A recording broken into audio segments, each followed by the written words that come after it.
This lecture covers acute neurologic injuries. A head injury includes any type of injury or trauma that can occur to the scalp, the skull, or the brain. Brain injuries are classified as either diffuse injuries or local injuries. Diffuse injuries, such as concussions, are damage done to the brain that cannot be localized to one particular area of the brain. In focal injuries, such as a contusion or a hematoma, the damage can be localized to a specific area of the brain.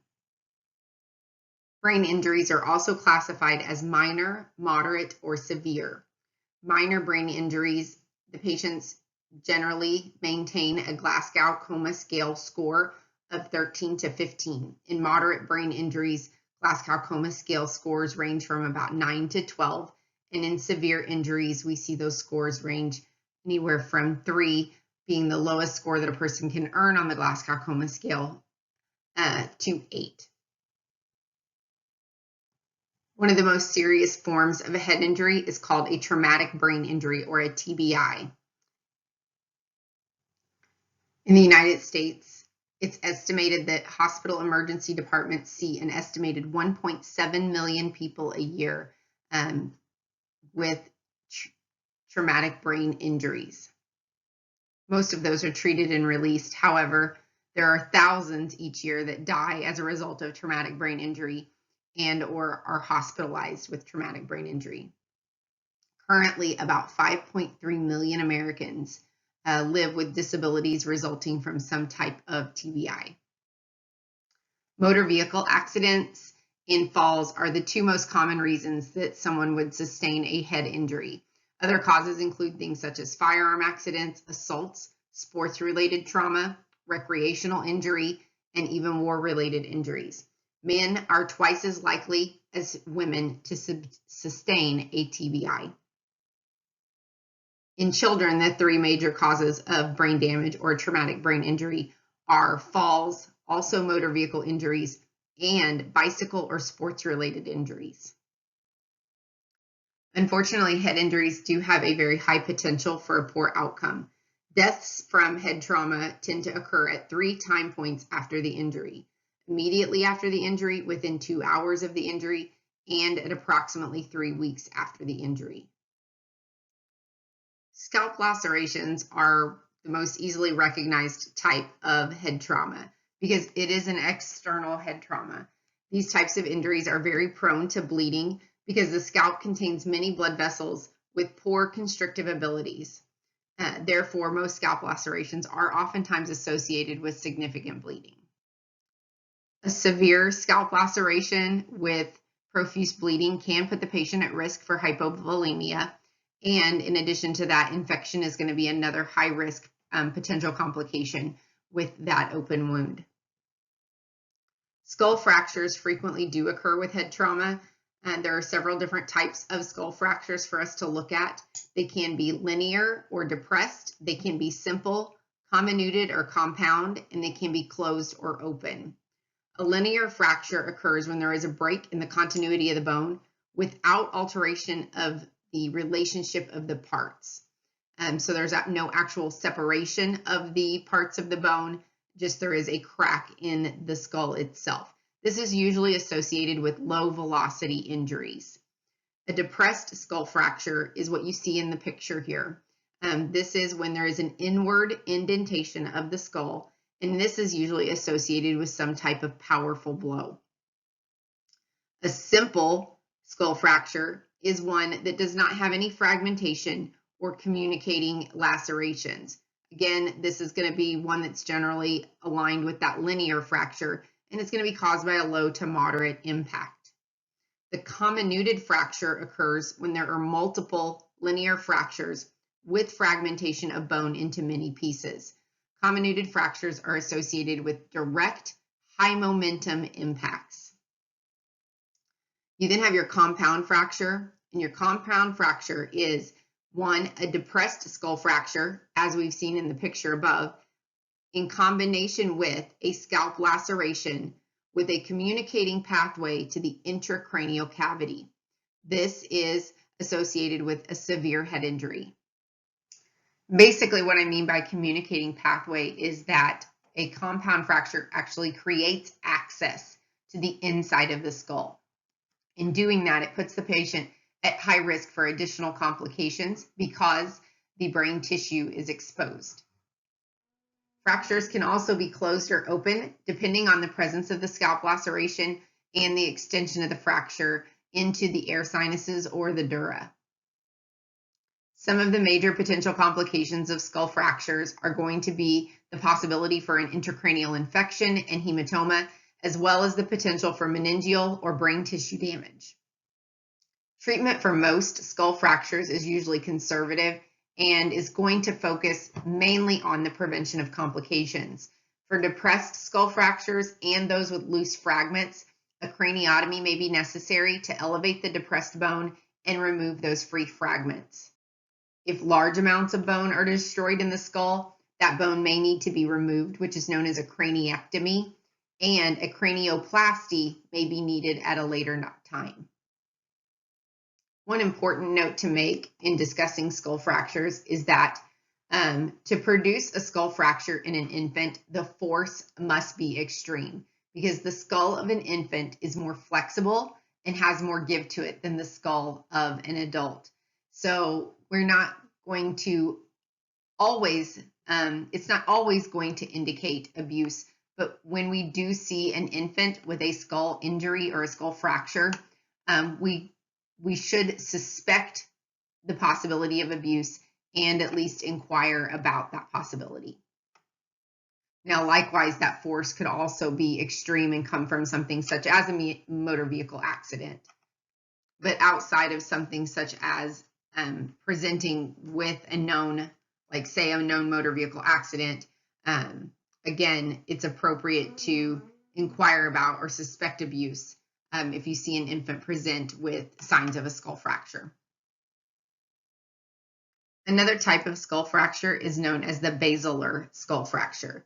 This is a specialized type of linear fracture that occurs at the base of the skull. Manifestations of basilar skull fracture can evolve over the course of several hours, and they may vary slightly with the location and the severity of the fracture. They may include some cranial nerve deficits and a couple of other significant signs that we recognize associated with that. Those are one, Battle's sign, which is also the post-auricular ecchymosis. You see that here in the image on your slide. And another indication is the periorbital ecchymosis, or sometimes we refer to that as the raccoon eyes. So that's the bruising behind the ear is that post-auricular ecchymosis, and the bruising around the eyes is the periorbital, or excuse me, is the raccoon eyes. That's the periorbital ecchymosis. In addition to that, we may see some periorbital edema as well. Another manifestation associated with the basilar skull fracture is that it's oftentimes associated with a tear in the dura, which can lead to subsequent leakage of cerebral spinal fluid. So this is also something that we would watch for. Cerebral spinal fluid leaking from the ear is known as otorrhea. Cerebral spinal fluid leaking from the nose is known as rhinorrhea. If we see cerebral spinal fluid leaking, that is evidence that the fracture has transversed the dura. Rhinorrhea can be difficult to properly identify sometimes because it can manifest as postnasal sinus drainage, because CSF will appear clear to light yellow in color. So the significance of that can be overlooked unless the patient is specifically assessed for this being CSF. The risk of meningitis is very high in somebody who has a CSF leak, and so antibiotics need to be administered to prevent the development of meningitis if we identify either otorrhea or rhinorrhea. So with that being said, it's important to determine, especially if we have CSF leaking from the nose, we need to determine whether this is CSF or if it is sinus drainage. So there's two methods that we can use to determine whether the fluid is CSF or not, whether it's coming from the nose or the ear. The first method is to test the leaking fluid with the dextro sticks. to determine whether or not glucose is present. CSF will give off a positive reading for glucose. However, if there's blood present in the fluid, the testing for the presence of glucose is unreliable because the blood will also contain glucose, so you would automatically get a positive finding. So if you have blood mixed with the clear drainage, you would want to look for what we call the halo sign. To look for the halo sign, you would allow the leaking fluid to drip onto a white gauze pad, such as a 4x4 or even a towel, and then you would observe the drainage. You would watch it because within a few minutes, the blood would coalesce or collect into the center, and there would be a yellowish ring that would encircle the blood if it was CSF. So that's what we call the halo sign, and that is indicative of it being CSF. So again, if it's clear and there is no blood, we can do the glucose testing. We should get a positive finding if it's CSF. If we have blood mixed in with the drainage, then we can go for the halo sign as a method of testing to see whether or not that's cerebral spinal fluid. It's also important to note that in patients with basilar skull fractures or where one is suspected, they're usually going to, as part of their preliminary care, have a nasogastric tube inserted under fluoroscopy. This is done to prevent the potential for accidental intracranial placement of the NG tube, and oftentimes actually an oral gastric tube is preferred. A concussion is a sudden transient mechanical head injury that comes with a brief disruption of neural activity and a change in level of consciousness. This is considered a minor diffuse head injury. The patient may or may not lose total consciousness with concussion. Typical signs of a concussion do include a brief disruption in their level of consciousness, amnesia regarding the event, or what we know as retrograde amnesia. This is where they don't recall the events leading up to their head injury, and a headache. Manifestations with concussions are generally short in duration. If the patient did not lose consciousness, or if their loss of consciousness lasted less than 5 minutes, they're usually going to be discharged from the care facility in which they're seen with instructions to notify their healthcare provider if their symptoms persist or if any behavioral changes are noted. One of the most common or likely potential complications with a concussion is known as post-concussion syndrome. This can be seen occurring anywhere from 2 weeks to 2 months following the injury. And some symptoms of post-concussion syndrome are a persistent headache, the patient feeling lethargic, exhibiting personality or behavior changes. They may notice that they have a shortened attention span, or their family may notice that. They may have a decline in their short-term memory, and they may also begin to experience changes in their intellectual ability. There are a few other symptoms listed here in the image on your slide, and you need to be familiar with the different signs and symptoms of post-concussion syndrome. This syndrome can significantly affect the patient's abilities to perform their ADLs. Although most concussions are generally benign and usually resolve spontaneously, the symptoms that may present can be the beginning of a potentially more serious progressive problem, especially in patients with history of prior concussions or head injuries. So at the time of discharge, it is important to give both the patient and the caregiver instructions for observation and accurate reporting of symptoms or any long-term changes in their neurological status. Another type of diffuse head injury is known as the diffuse axonal injury, or the DAI. This type of injury is when there is widespread axonal damage that occurs after either a mild, moderate, or severe traumatic brain injury. The damage done to the axons can occur primarily from some type of trauma that actually tears the axons, resulting in their disconnection, or there is some increasing evidence that even it's possible that the axonal damage is not preceded by an immediate tear of the axon from the traumatic impact, but rather the trauma resulting in swelling of the axons and then subsequently causing their disconnection. If that's the case, this process can take approximately 12 to 24 hours to develop and may persist even longer than immediate tearing of the axons. Ultimately, when this particular type of injury occurs, it is going to result in significant long-term effects on this patient if in fact they even survive the injury. The clinical signs and symptoms of a diffuse axonal injury can vary quite a bit, but they usually include a decreasing level of consciousness, increasing intracranial pressure, the presentation of decorticate or decerebrate posturing, and the overall presence of global cerebral edema. When it comes to the different types of posturing with the diffuse axonal injury, decorticate posturing is the better of the two. However, it is still a bad indication. It indicates that this is a patient with a severe head injury. Decerebrate is the worst of the two. This is just considered bad all around.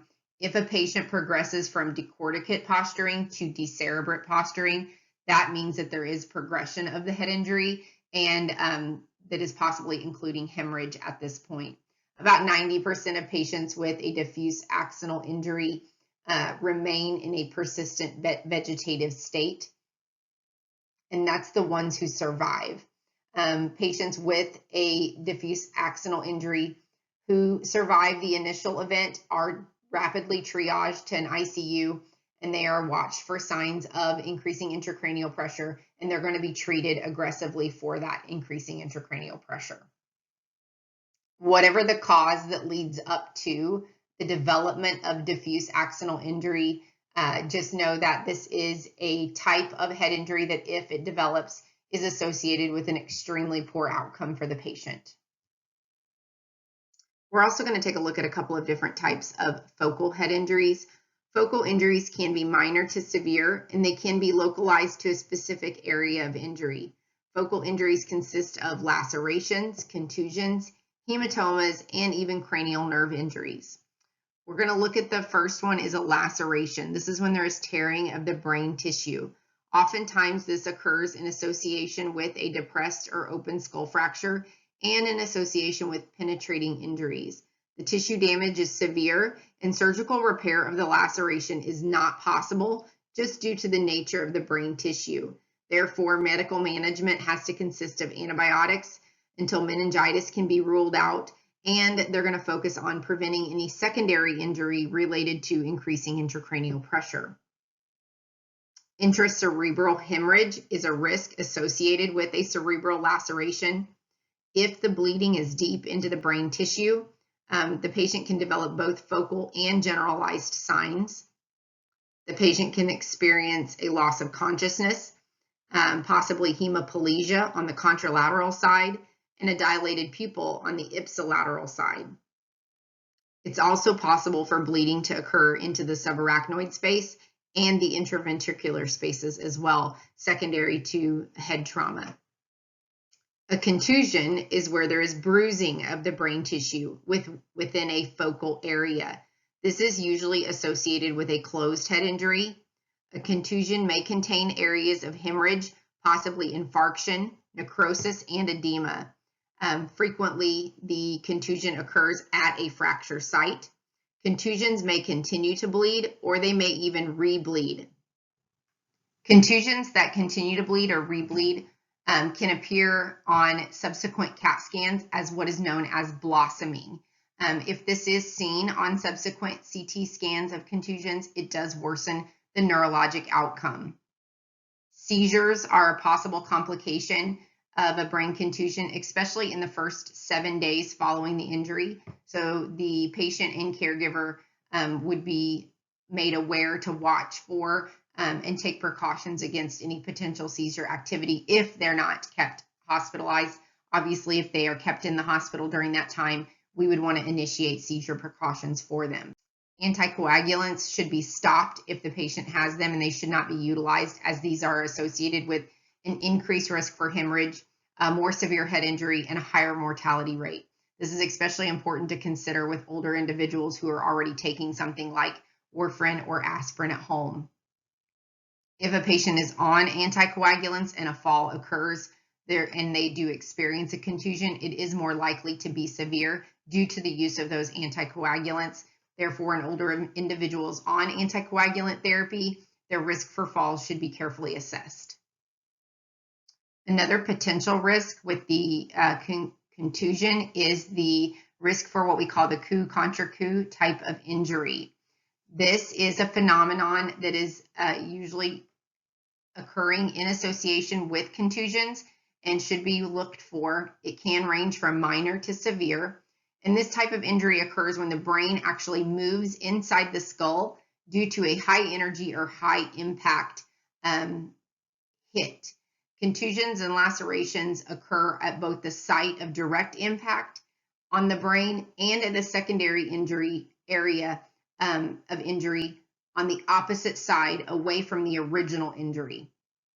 So what this leads to is actually multiple areas of contusion. The coup injury is the original injury, and the contra coup injury is the secondary injury. The contra coup injury tends to be more severe, and the overall patient progress or prognosis depends on the amount of bleeding at either one of the contusion sites. These types of injuries can also potentially result in the development of post-concussion syndrome, as discussed earlier in the lecture. One potential type of head injury complication is known as the subdural hematoma. The subdural hematoma occurs when there's bleeding between the dura mater and the arachnoid layer of the meninges.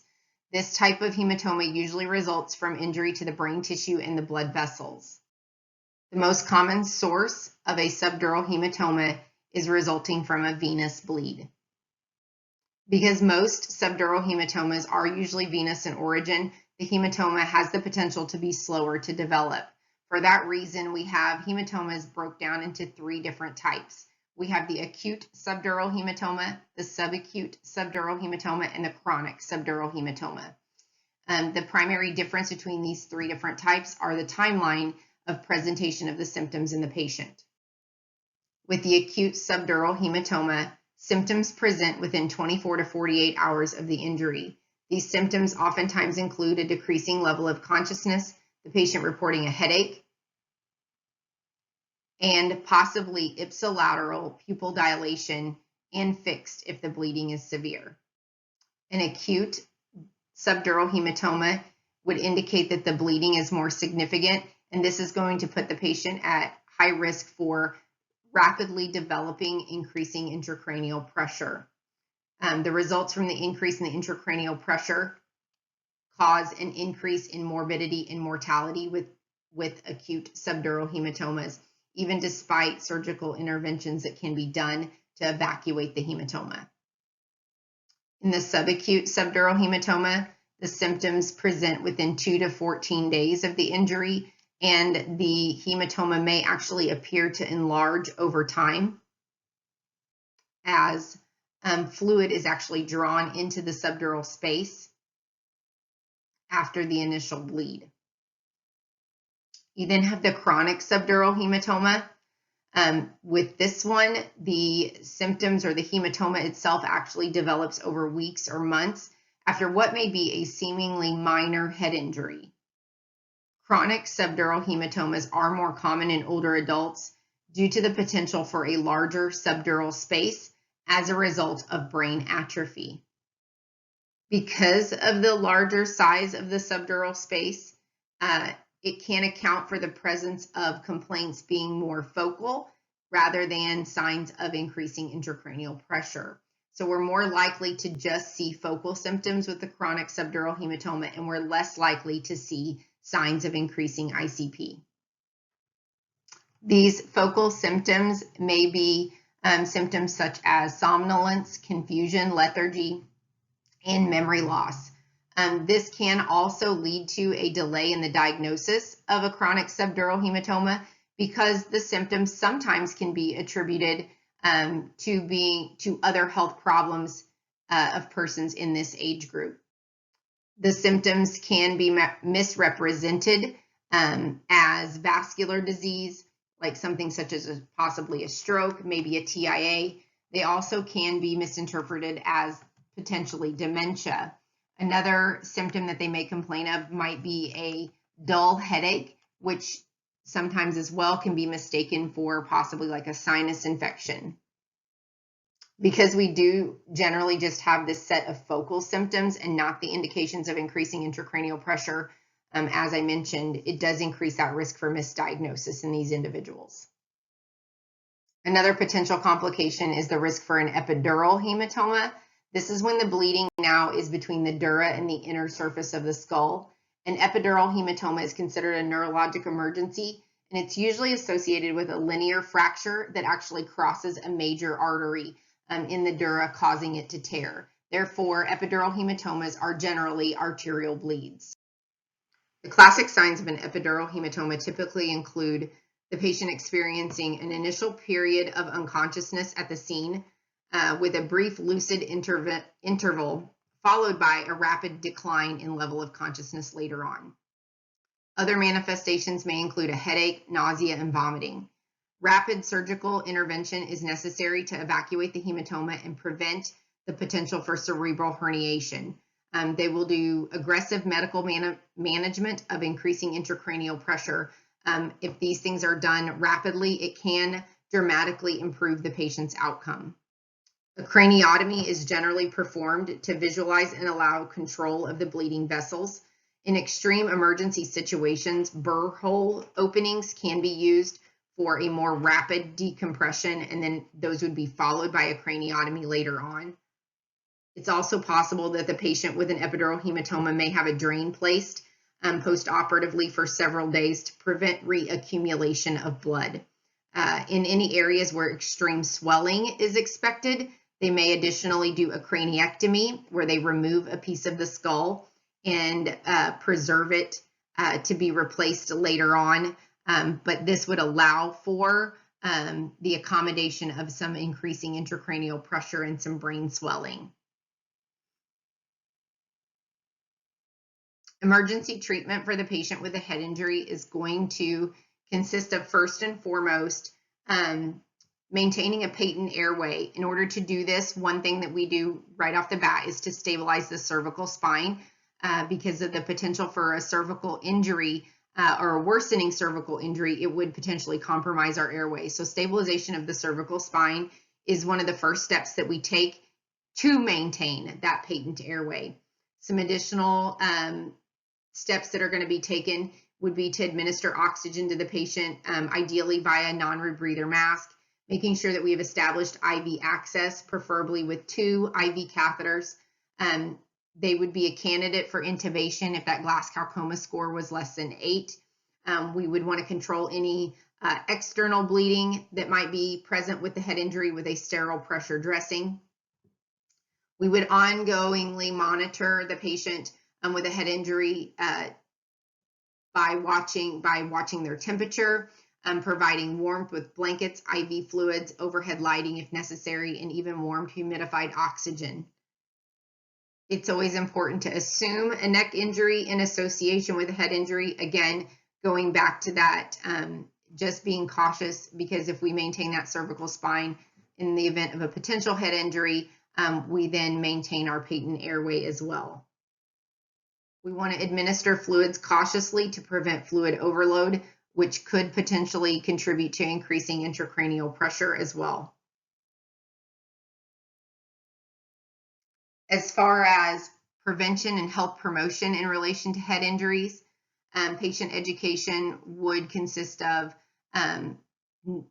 educating patients about no texting and driving, no distracted driving to prevent car, motorcycle, or bicycle accidents, teaching patients that it's important to wear their safety gear, such as helmets, safety goggles, and pads, using seat belts, child safety seats, and airbags every time.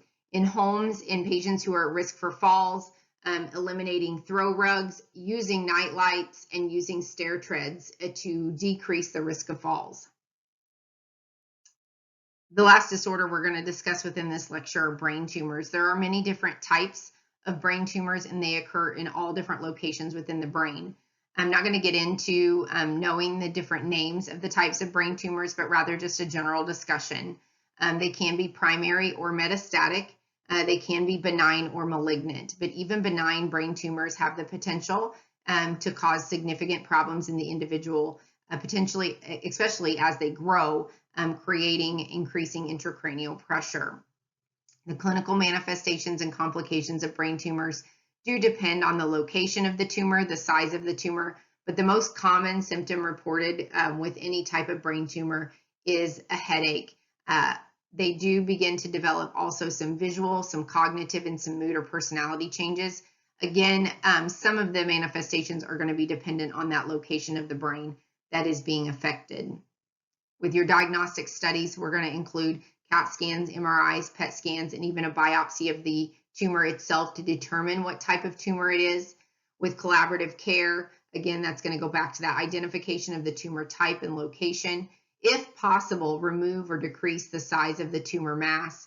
Ongoing care is going to involve preventing or managing increased intracranial pressure.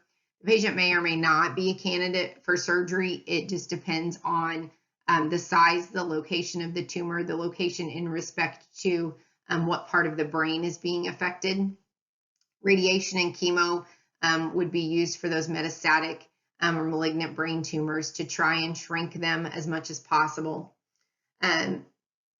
Brain tumors account for about 20% of all childhood cancers.